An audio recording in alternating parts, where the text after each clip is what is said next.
Hello and thanks for watching the 3 p.m. bilingual newscast on CRTV News. Hello Mohamed. Bon après-midi Rita. Dans l'actualité, madame, monsieur, la réinsertion sociale des ex-combattants, une priorité pour le CNDDR. Réunis autour du Premier ministre Joseph Dione Ngouti, les responsables du comité ont défini les contours des opérations à mener sur le terrain. Conclusion à suivre dans cette édition.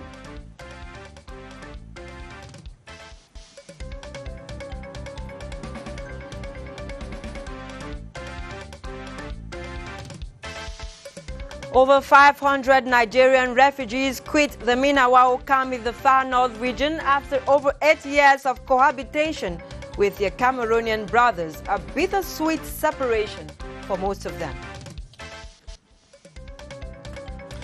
Explosion meurtrière à Bata en Guinée équatoriale. Le bilan s'alourdit, près d'une centaine de morts et plus de 600 blessés. Les autorités équato-guinéennes font appel à l'aide étrangère.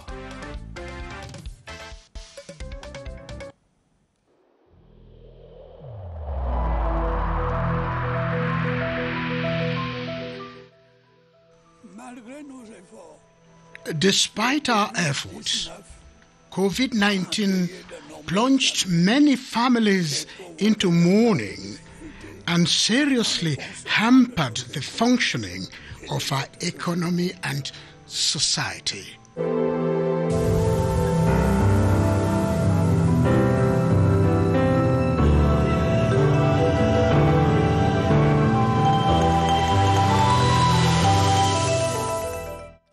Vous êtes sur CRTV News, c'est le bon endroit pour vous informer. En ouverture de ce journal, Rita, on parle de ce voile de deuil qui recouvre le gouvernement. Effectively, Mohamed, we begin the news on a sad note to say the minister delegate at the Ministry of External Relations in charge of relations with the Islamic world, Adoum Gargoum, is no more. The plenipotentiary died in Yaoundé after a brief illness. His funeral ceremony is currently on the way at the Nkolfulu Cemetery in the locality of Soa on the outskirts of Yaoundé in strict respect of barrier measures against the COVID-19 pandemic. We'll have details of this funeral ceremony in our subsequent editions. The Management Board of the National Committee on Disarmament, Demobilization and Reintegration has held its second session today in Yaoundé. The Board of Directors meeting, chaired by the Prime Minister, head of government, is geared towards identifying strategies to ease the social reinsertion of ex-combatants in DDR centers of Boya, Bamenda, and in the far north region. And during this session, the Prime Minister, head of government, opened this session with a minute of silence in honor of the minister delegate to the Ministry of External Relations in charge of relations with the Islamic world, Adoum Gargoum, who died this Monday, March 8. Let's go over to the far north region, where the executive governor of Borno State in Nigeria has expressed deep appreciation to President Paul Biya and the Cameroonian people for hosting Nigerian refugees. The governor was speaking this Monday in the locality of Amshide in Mayo Sava division while receiving over 342 Nigerian refugees. We have details of this report by Ebenezer Akanga. The departure of the convoy was officially given on the esplanade of the Far North Governor's Office in Marwa under the supervision of the Minister of Territorial Administration, Paul Atanganji. This first group is made up of 342 refugees from wounded families. We are very happy to go back to Nigeria. The refugees were handed to the executive governor of Borno State of Nigeria by Cameroon's Minister of Territorial Administration at a ceremony that held in the Cameroonian border locality of Amshidi in Mayo Sava Division.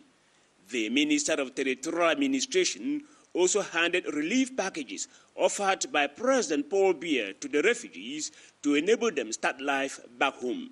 President Paul Biya has instructed us to insist on the voluntary nature of the departure. All those who are going home have willfully accepted to go back to Nigeria, to go back to Borno State, because from every indication, things have come back to normalcy. The executive governor of Borno State expressed deep appreciation to President Paul Biya and the Cameroonian people for hosting the refugees for some 6 years. We are so much overwhelmed by the huge donation that we received from the government of Cameroon, specifically from President Paul Biya and his beloved wife. The repatriation process will continue till all the 5,000 refugees who have voluntarily decided to return to their country are taken back home. And painful moments for Nigerian refugees as they separate from their Cameroonian brothers in the far north region after staying in the homeland for about 8 years. Meantime, over 4,500 other refugees are still in the camp pending their voluntary return. Details with Ayuk John Ashu from CRTV Far North. Tears of joy spiced with nostalgia at the Minangwawo refugee camp as the first contingent of about 400 refugees voluntarily leave where they have found temporary home for the past 8 years. An emotional moment among people who have had much in common during their sojourn in Minangwawo, who remain grateful to the Cameroon government and the UN Refugee Agency. Security is there. We thank the Cameroon government very well. Since 2013 we'll be here. After now we are together. Even HCR and other partners, NGOs, many people and kings who are our neighbors in this village like Gadala, Gawar, Zamai, Sabangari. As the rest of the refugees await their turn to go back to their native Borno state, some profess they have been enticed by the warmth and hospitality of the host community. We have a marriage from them, and then they have a marriage from we. Even me, if I turn back to Nigeria, I will turn back to Cameroon to do my business. Meantime, these men, women and children who have fled from Boko Haram exactions in Nigeria continue to feel at home, though away from home. Et dans l'actualité de ce mardi, les obsèques d'Adoum Gargoum, ministre délégué auprès du ministre des Relations extérieures chargé de la coopération avec le monde islamique, décédé hier à Yaoundé. Le membre du gouvernement sera porté en terre cet après-midi au cimetière musulman de Nkolfoul par Soie. Le président de la République est représenté à ces obsèques par Samuel Mbondo Ayolo, le directeur du cabinet civil de la présidence de la République. Nous reviendrons en détail sur cette actualité dans nos prochaines éditions d'information. Journée internationale des droits des femmes, le jour d'après à Yaoundé, elles ont été dans l'ensemble sages. La nuit du 8 mars était plutôt calme dans les services des urgences, comparée à celle des éditions précédentes. Victor Lema a boré pour la circonstance une blouse blanche. Les femmes ont bien épousé les restrictions gouvernementales concernant la commémoration du 8 mars. Les services des urgences de certains hôpitaux de la ville de Yaoundé assurent avoir passé une nuit relativement calme. Nous n'avons pas reçu de femmes accidentées ou bien avec des brutalités comme par le passé. La journée a été calme, la nuit a été calme. Et les femmes du CHU ont passé leur journée auprès des malades.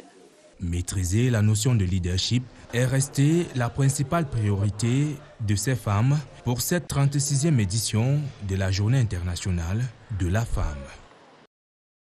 Et des voix du cinéma s'élèvent pour plus de leadership des femmes. L'association Ciné-Camer et l'association pour la promotion des beautés et cultures ont tenu une conférence de presse à Yaoundé à retenir égalité des chances et plus d'équité. Bruno Matip, reportage. D'aujourd'hui, femmes de demain. C'est la vision de Probec et Ciné-Camer pour un avenir meilleur des femmes de toutes les couches sociales. Pour la valorisation, l'accompagnement des jeunes dans le cinéma. Amener les jeunes filles, amener la jeune génération à se préparer. Quand même une variété de profils pour la société camerounaise qui permet d'encourager les jeunes filles à des valeurs de réussite, d'intégrité morale. Et les femmes ne doivent pas être en compétition avec les hommes. Ils doivent évoluer ensemble en fait avec les mêmes objectifs et la même vision qui transforment en réalité. Reparlons des activités conduites lors de la semaine dédiée à la femme. L'agence féminine du REFAC, en partenariat avec le FECA, partageait leur savoir et savoir-faire à Yaoundé lors d'une conférence débat qui a porté sur Femmes d'Afrique centrale face aux enjeux de la ZECLAV. Daoud Molium a pris part aux échanges. Actifs d'Afrique centrale affûtent leurs armes pour mieux profiter des opportunités de la zone de libre-échange continentale africaine dans un contexte de crise sanitaire et sécuritaire dans la sous-région. Cette thématique était au cœur des échanges tenus ce 6 mars à Yaoundé. À travers exposés, échanges d'expériences et réflexions de groupe, les centaines de femmes venues de l'Afrique tout entière s'accordent sur leurs défis et opportunités communs. L'ouverture des frontières, telle que le préconise la ZLECAf, l'harmonisation des tarifs, la levée des barrières non tarifaires seront un gros avantage pour les femmes. Vous voyez déjà ici représenté, je crois qu'à 95%, ce sont des femmes qui exposent. La ZLECAf tient compte du genre. Le REFAC et les femmes entrepreneurs au cœur du continent africain sont partenaires à cette initiative. Par une foire exposition, les business women du continent noir brandissent leur savoir-faire. Ça, c'est le bâton de manioc de chez nous. Ça, c'est le poisson salé. C'est makayabou. Ça, c'est le couscous maïs et le couscous manioc. C'est une grande opportunité pour elles. Elles vont profiter de ce vaste marché continental et des facilités que les gouvernements se sont engagés à observer. Dans un contexte de coronavirus, les femmes exploitent le côté positif de la pandémie. Elles songent à transformer le noir en blanc en faisant du corona business, tout en restant prudentes face au Covid-19. Still on echoes of the 36th edition of the International Women's Day at the National Center for Study, Experiment and Agricultural Machinery, dubbed CINEMA, women there celebrated around a common meal in strict respect of barrier measures against COVID-19. Lidi Mama reports.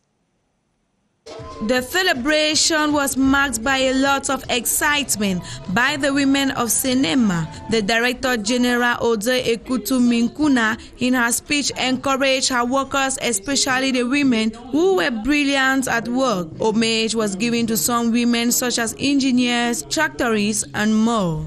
I feel very impressed, given that women in leadership, we have a leader who is a lady, and since she has come to CINEMA, she has tried to put women at the forefront in all the activities. Like a woman, I can do, because I learned in school as other men, but I didn't have that complex.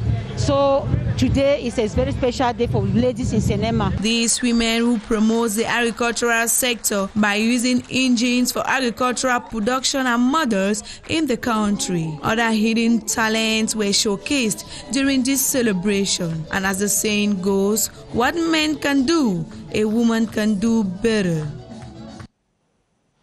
As we announced on the news, the funeral ceremony of the minister delegate at the Ministry of External Relations in charge of relations with the Islamic world, Adum Gargum, is on the way at the Nkolfulu Cemetery in the locality of Soa on the outskirts of Yaoundé. The burial ceremony is presided over on behalf of the head of state by the director, the Minister Director of Civil Cabinet at the Presidency of the Republic, Samuel Ayolo Mvondo. Our reporter, Yves Somuso, is on standby at the burial ground. Hello, Yves. What's the atmosphere like out there? Satu, the mortal remains of the minister delegate at the Ministry of External Relations in charge of relations with the Islamic world, Adum Gargum, is about leaving the Islamic complex for burial. Of course, here it was a very brief prayer for the faithful, for the repose of his soul.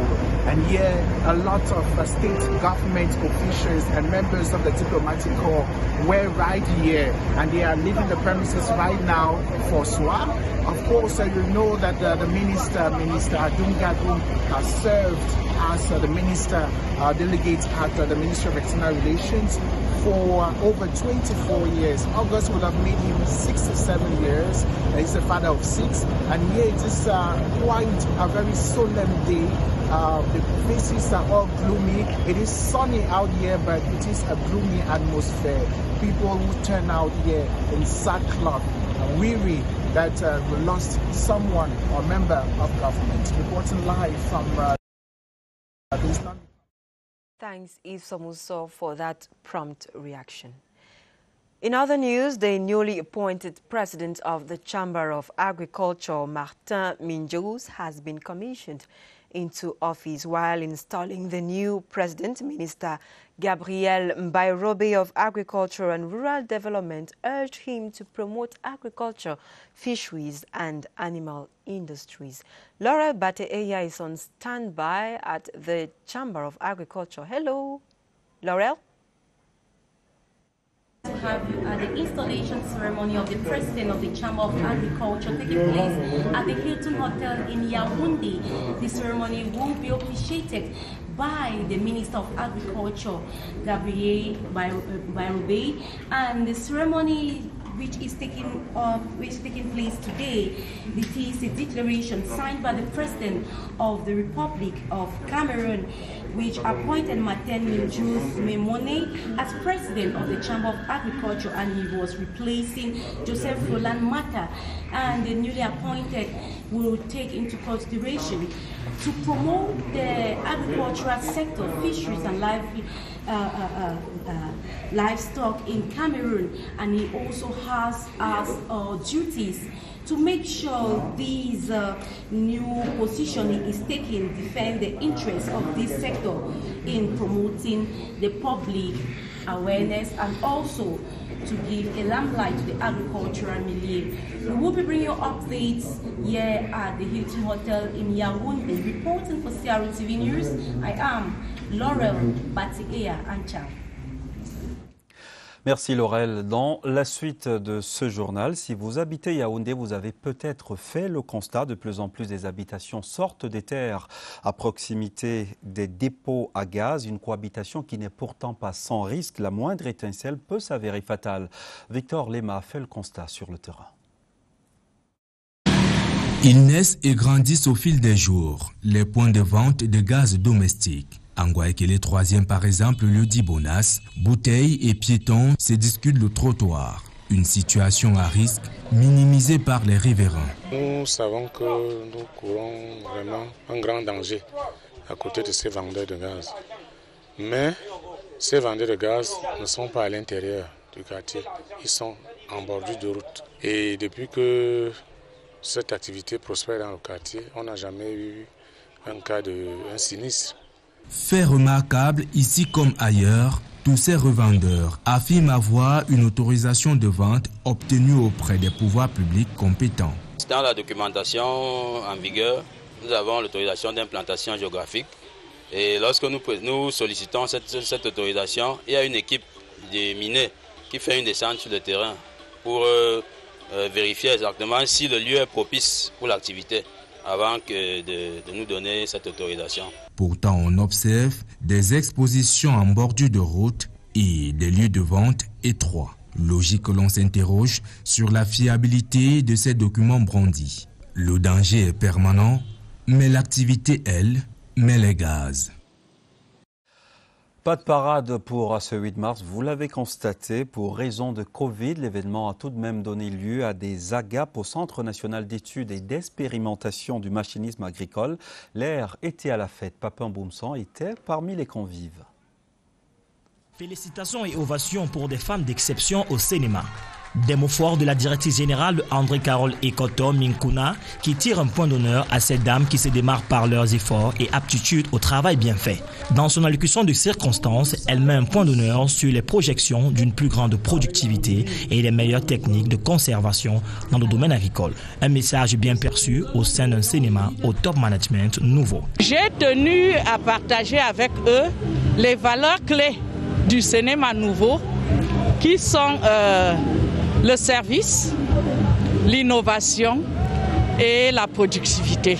Après une évaluation poste par poste des employés, Madame le directeur général fait l'apologie du travail bien fait et surtout la convivialité à préserver au sein de la structure. Elle marque un temps pour insister sur le respect des mesures barrières urgentes face à la crise liée à la Covid-19. Plutôt sereine et confiante dans le processus de leadership féminin. Vous savez, la SND 30 vient d'être adoptée et dans laquelle il y a la stratégie d'institution. Cette stratégie appelle le cinéma au niveau de l'extension des superficies cultivées mécanisables. Et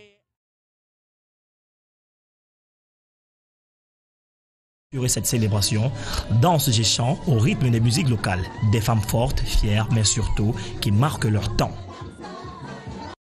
Sons and daughters of Nso residing in Yaoundé have been reminded of the importance to valorize their culture wherever they are. This was during the community's cultural night at the BMAC neighborhood in Yaoundé. Let's have an excerpt of Nso Vincent Gangono. He tells us more about the aim of this cultural night.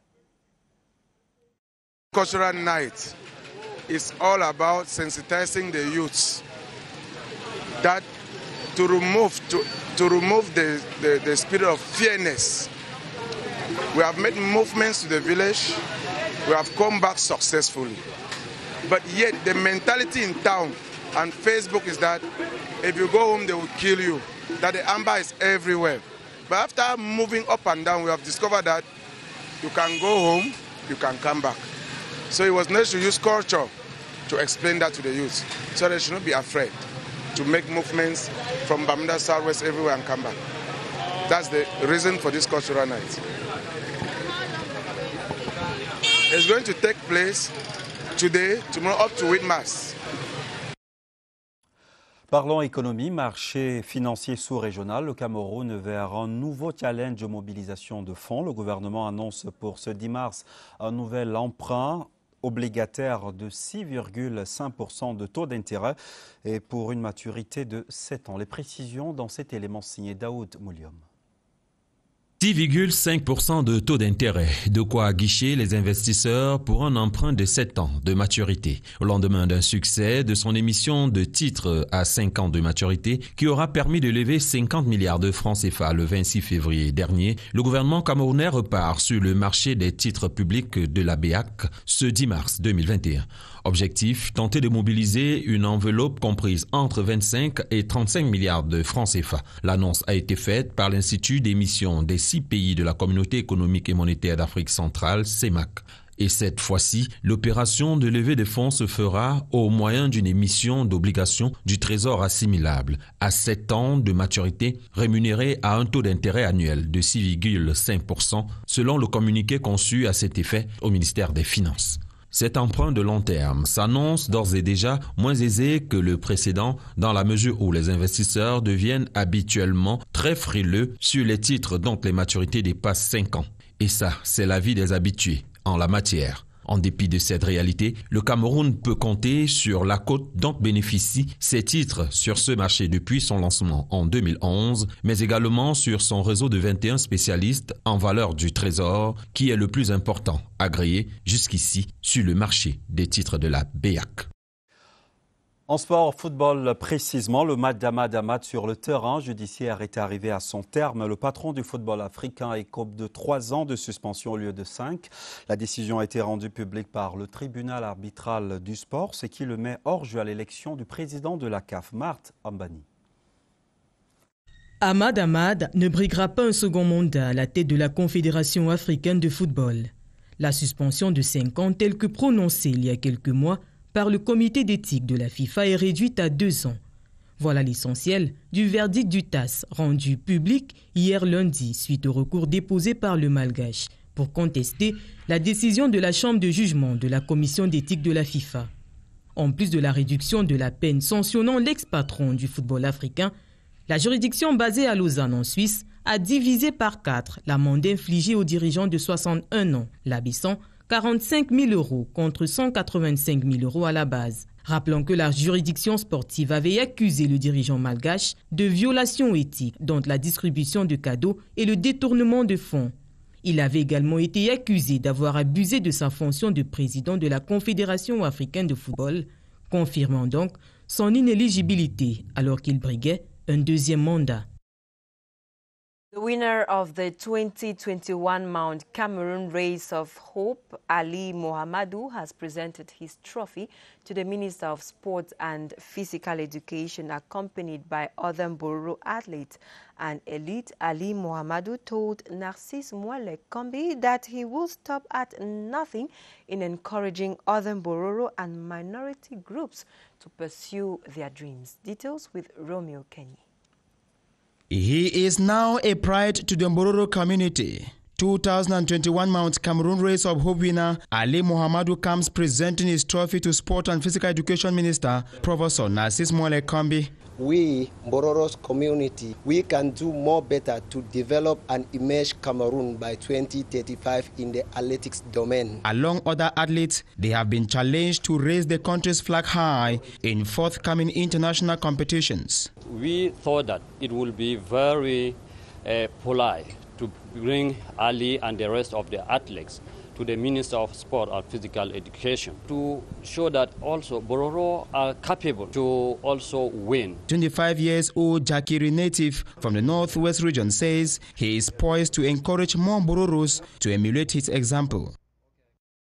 And out of the country, the death toll from a series of explosions in a military camp in Equatorial Guinea Sunday has risen to 98.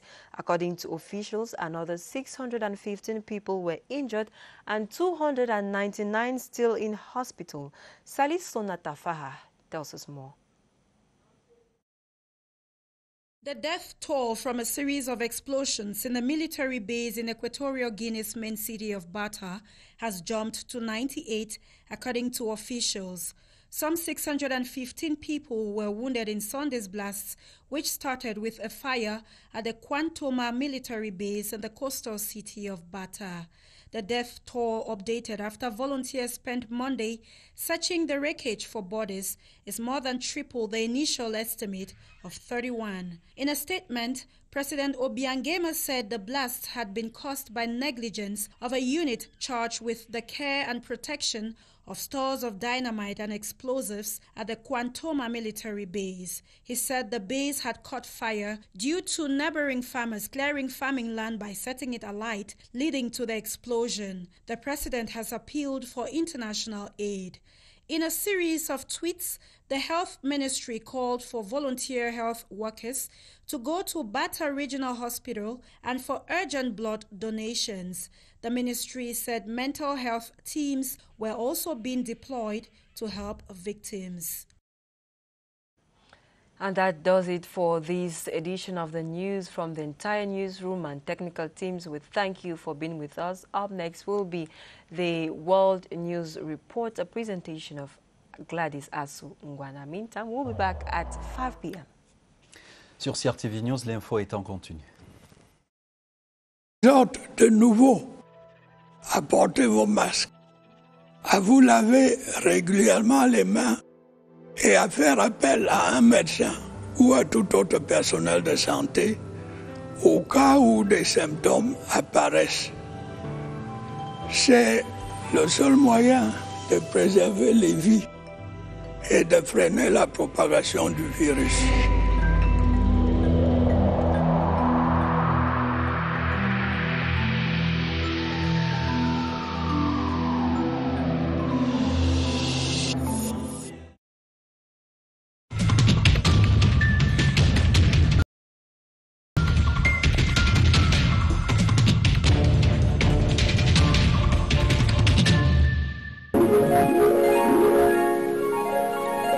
CRTV News, ici, toute l'info.